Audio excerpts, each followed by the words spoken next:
اور خیانت ایمان کے منافی ہیں۔ اس باب کا جو عنوان ہے، عن ابی امامۃ قال قال رسول اللہ صلی اللہ علیہ وسلم یتبع المؤمن علی الخلال کلها الا الخیانۃ والکذب۔ بہت اہم روایت ہے ہمارے لیے۔ حضرت ابو امامہ باہلی رضی اللہ تعالیٰ عنہ سے روایت ہے کہ اللہ کے رسول صلی اللہ علیہ وسلم نے فرمایا کہ مومن کی طبیعت اور فطرت میں ہر خصلت کی گنجائش ہے سوائے خیانت اور جھوٹ کے۔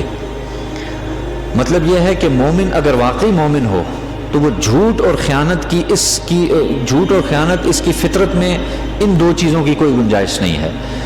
اور بھی برائیاں ہو سکتی ہیں، اس میں کمزوریاں بھی ہو سکتی ہیں، اور جو گناہ ہیں وہ گناہ بھی ہو سکتے ہیں اس میں، لیکن دو خصلتیں ایسی ہیں اللہ کے رسول نے فرمایا اگر وہ سچا مومن ہوگا نہ وہ جھوٹ بولے گا نہ وہ خیانت کرے گا۔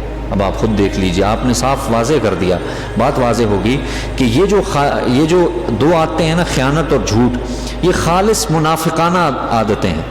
ان کا ایمان کے ساتھ جمع ہونا یہ نہیں ہو سکتا، ایمان کے منافی ہیں، جمع ساتھ ہو ہی نہیں سکتی کہ ایک دل میں ایمان بھی ہو اور اس میں خیانت بھی اور جھوٹ بھی ہو۔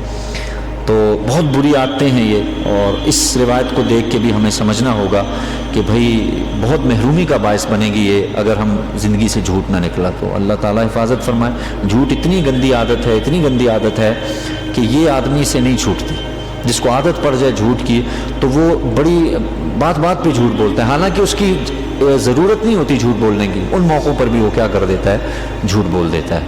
تو اللہ تعالیٰ سے دعا بھی مانگے، اللہ تعالیٰ ہمیں اس اتنی بڑی برائی سے اللہ تعالیٰ ہماری حفاظت فرمائے۔